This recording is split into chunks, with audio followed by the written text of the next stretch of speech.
It's David's Record Review. It might be old, it could be new.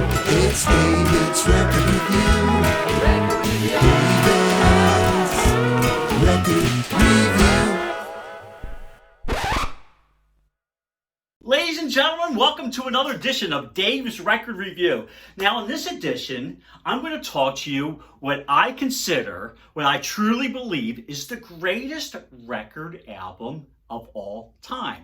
Now, that is very, very difficult and hard for most people to think of. What's the greatest album of all time? Because there's millions and millions of records out there, billions of records. That is so hard to pick what the greatest album of all time is. And I agree with you, and I agree that it is very difficult.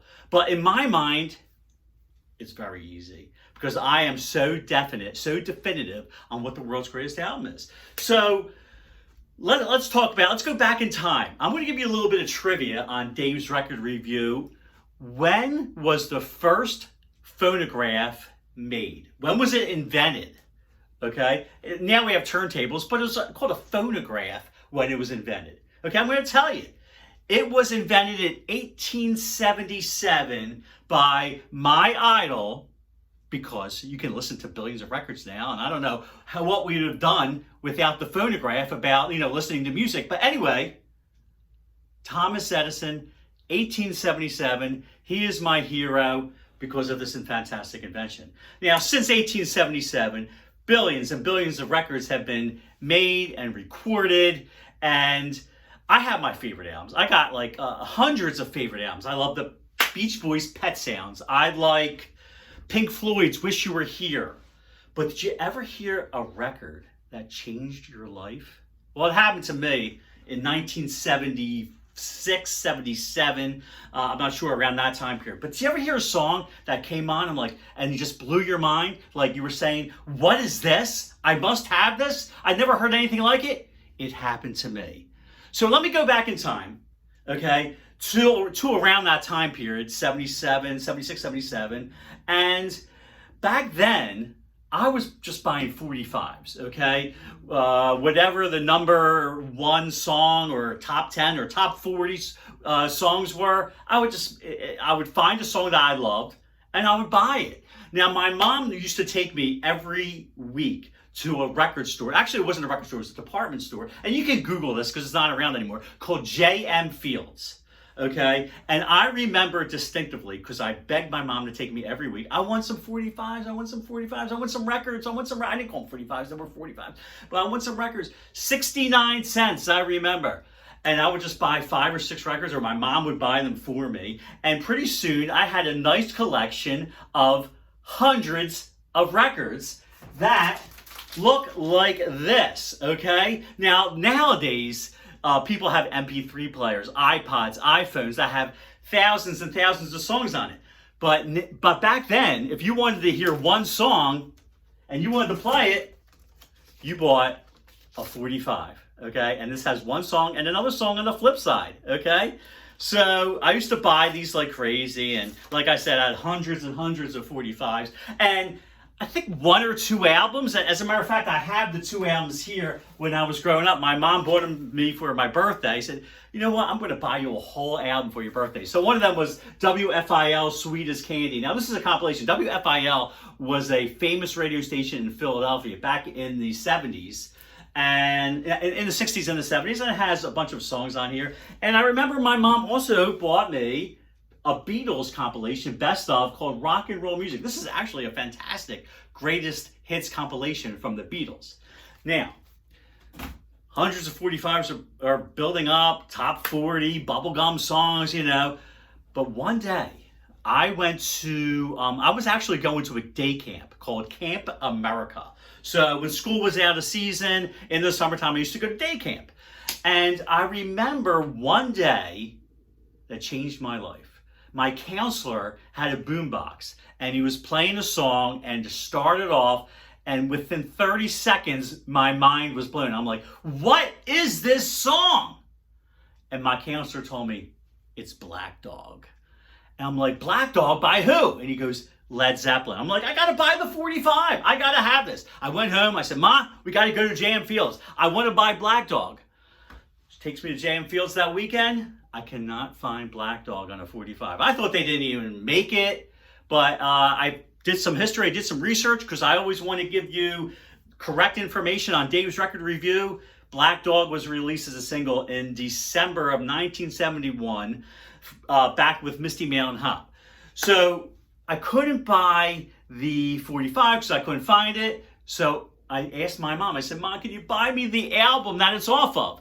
Now, albums were like $5.99, $6.99. Actually, more about $6.99, $7.99. And my mom, out of the goodness of her heart, thanks, Mom, she bought me what I consider right now the greatest album of all time. Okay? It is. It's on my shirt.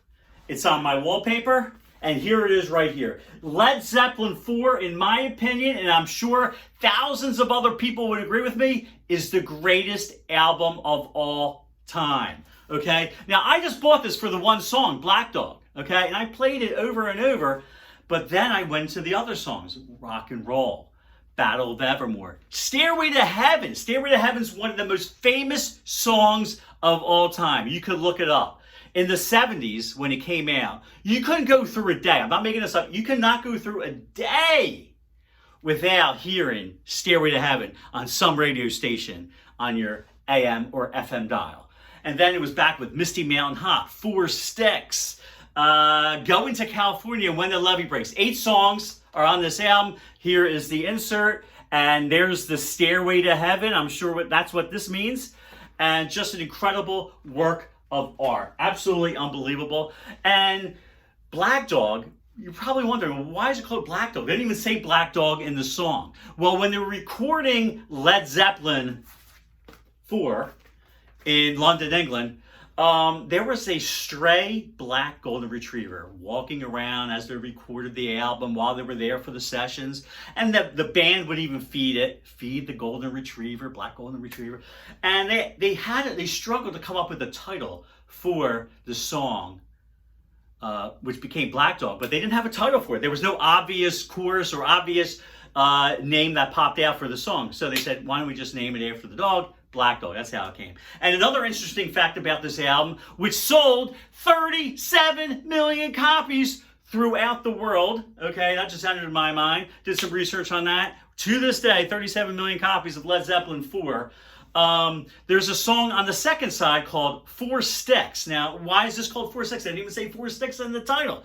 Well, John Bonham, who's the drummer of the band Led Zeppelin, couldn't get the sound right with his drum kit, and he decided to try, hey, let me try 4 drumsticks. And that's the sound that you get on the song Four Sticks, hence the name. Okay? Also, since I said that Led Zeppelin 4 sold 37 million copies across the world, worldwide, they have sold out of their complete catalog 300 million albums. Unbelievable. Okay? Definitely. Absolutely incredible feat by these guys. Now, I got the album Led Zeppelin 4, okay? And to me, I really was not interested in bubblegum top 40, 45s anymore.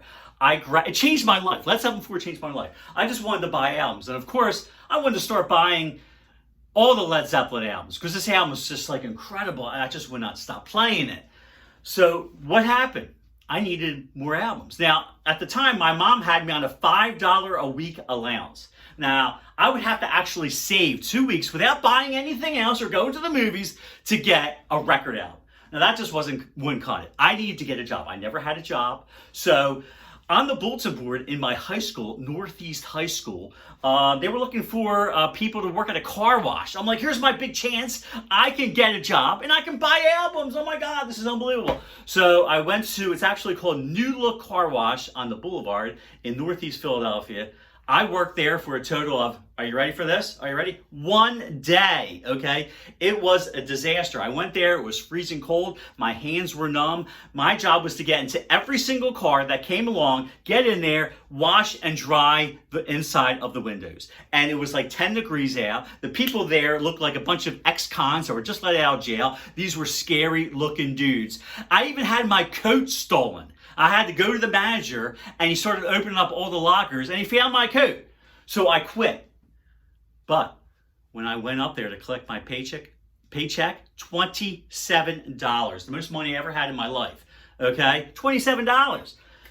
So what did I do? I went out and bought 3 albums. Led Zeppelin 2, Led Zeppelin 1, House of the Holy. I went nuts.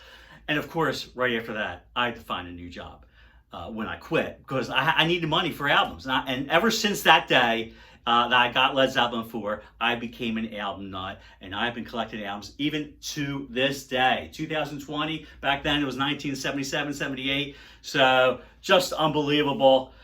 And another thing I got to say, another fact about Led Zeppelin 4, it never made it to #1 in the United States. No. It was held off by Sly and the Family Stones. There was a riot going on. So they couldn't knock Sly and the Family Stone off the #1 spot there, but it went to #2. Sold 37 million copies across the world. Absolutely unbelievable.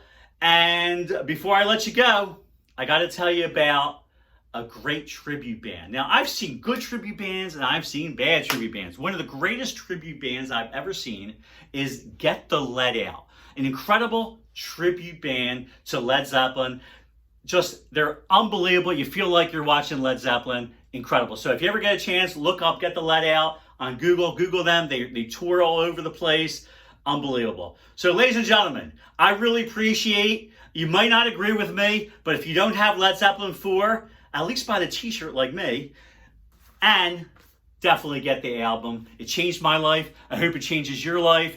Like I said, you might not agree, but it is an incredible piece of work. Ladies and gentlemen, this is Dave Maybe. I'm signing off on Dave's Record Review. Thank you very much, guys. I'll see you next week. It's David's Record Review. Might be